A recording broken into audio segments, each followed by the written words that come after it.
Здравствуйте, мои дорогие подписчики! Добро пожаловать на наш канал! Не забудьте подписаться на наш канал, чтобы быть в курсе новых видео. Хоть Даггер и ушел, он не может не думать о Джихане.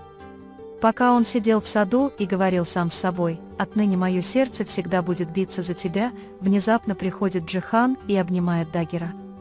И Ханчер, и Джихан не могут привыкнуть к отсутствию друг друга. Джихан говорит, что я не смогу этого сделать, это невозможно сделать без тебя, Даггер. Однако они оба осознают, что это сон. В этот момент приходит ее тетя и велит Хансеру пойти домой и помыть посуду. Затем он видит Джихана у двери. На следующее утро Даггер идет на работу. В то время Джемиль давал сыну деньги на книги, но ему приходилось ходить на работу пешком. С другой стороны, Бейза отправляет Гульсюм в район, чтобы тот последовал за Ханчером. Отправив утром Джемиля, Дерья выходит из дома и идет к Джихану. Хотя Джихан предупреждает ее, говоря: «Разве ты не говорил ей, что она была за границей?» Дерья видела Джихана вчера вечером. Он говорит, что хочет встретиться с Джиханом наедине, и просит Энгина выйти из комнаты. Кинжал начал действовать. Однако хозяин дома, где он работает, беспокоит Хансери своим видом. Дерья начинает рассказывать Джихану, что произошло. Он объясняет, что Ханчер пошел убираться, и все начали за ним гоняться. Он говорит Джихану, что все должны знать, что Ханчер была невестой Девелиоглу. Его цель — получить деньги от Джихана с помощью Даггер. Ханчер, с другой стороны, подвергается словесным оскорблениям со стороны мужчины в доме, где он работает. В это время Джихан пришел по просьбе Дерии и очень рассердился на Ханчера. Его целью было не попросить Хансери работать уборщицей, а найти работу получше. Хотя он и сказал Энгину, что тот должен работать на должности, достойной фамилии Девелиоглу, Энгин понимал, чего хочет Джихан. Хотя Джихан не перестает говорить, что думает только о собственной репутации, Энгин понимает, что произошедшее — ревность. Пока Хансер выходит из дома, где он убирает, и идет в свой дом, хозяин дома, где он убирает, следует за ним. Несмотря на то, что Ханчер поворачивается и злится на мужчину, мужчина говорит, что любой может пройти этим путем, и дает Ханчеру отпор. С другой стороны, Йонджа готовится рожать дома, организованным Нусретом. Йонка не хочет рожать дома. Однако у Нусрет другие цели. Бейза звонит своему отцу Нусрету и сообщает ему, что ее тетя доставит неприятности. Нусрет немедленно просит тетю приехать к нему. Хотя Бейза спрашивает, почему, Нусрет настаивает, чтобы она привела к нему свою тетю. Пока Ханчер был в дороге, он проезжал мимо стоянки такси. В этот момент Мелих замечает Ханчера. Когда он видит мужчину, идущего за ним, он немедленно зовет Хансера и предлагает отвезти его домой. Хотя Ханчер отказывается, он настойчиво просит ее взять такси. Затем он идет за ним, оттаскивает мужчину в сторону и избивает его. С другой стороны, Бейза идет к тете, чтобы отвезти ее к отцу. Пока Хансер и Мелих находятся в дороге, Хансер спрашивает о людях в особняке. Однако Мелих говорит, что его выгнали из особняка. Когда Ханчер спрашивает, почему, он понимает, что это из-за него. Он был очень расстроен этой ситуацией. Бейза и Мукаддер пришли к Нусрету. Нусрет просит Бейзу уйти и говорит, что ему и Гэже Мукаддер есть о чем поговорить. Нусрет начинает говорить Мукаддеру, что он очень любит своего внука.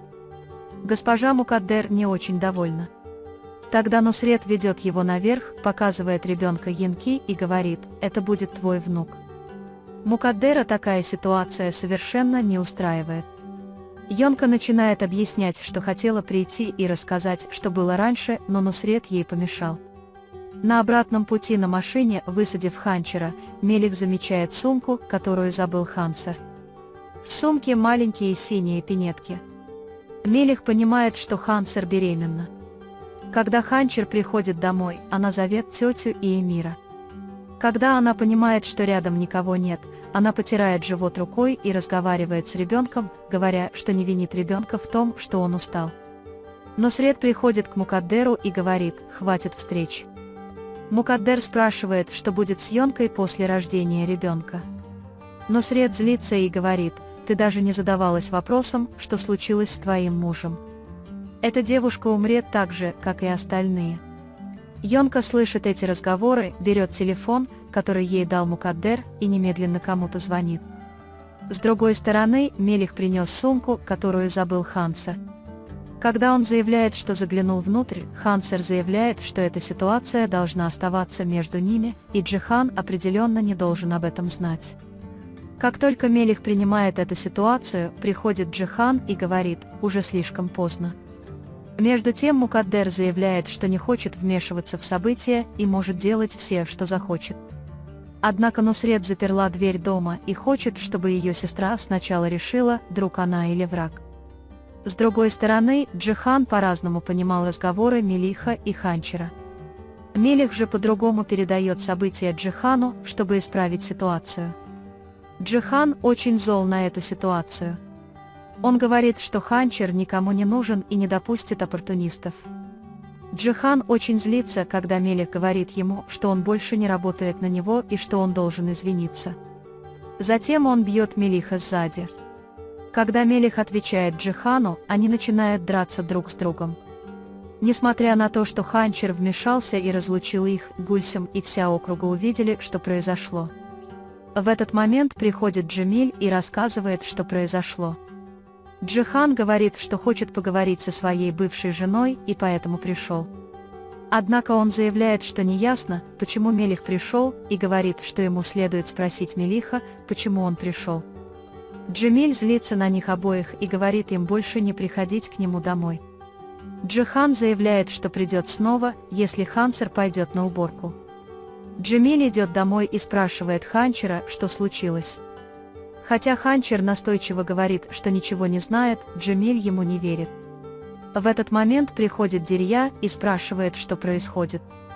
Когда Джемиль объясняет, он поворачивается к своей тете Хансер и говорит ей, что это была не его ошибка и что он сам подготовил всю работу.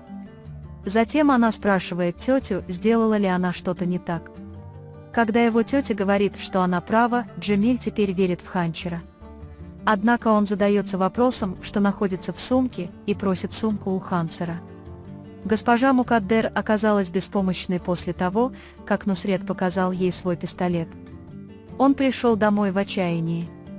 С другой стороны, Гульсим немедленно приходит домой, чтобы рассказать об увиденном, и начинает рассказывать Бейзе, что произошло. Он объясняет, что битва была из-за даггера. Бейза потрясена, особенно когда она рассказывает ему, что Джихан и Мелих поссорились из-за Ханчера. Джемиль же берет интересующую его сумку и заглядывает внутрь. Однако внутри нет пинеток. Ханчеру удалось спрятать добычу до прибытия Джемиля. Вы можете поделиться своим ценным мнением в разделе комментариев. Не забудьте подписаться и включить уведомления, чтобы увидеть больше видео. Увидимся в следующем видео. Береги себя. До свидания.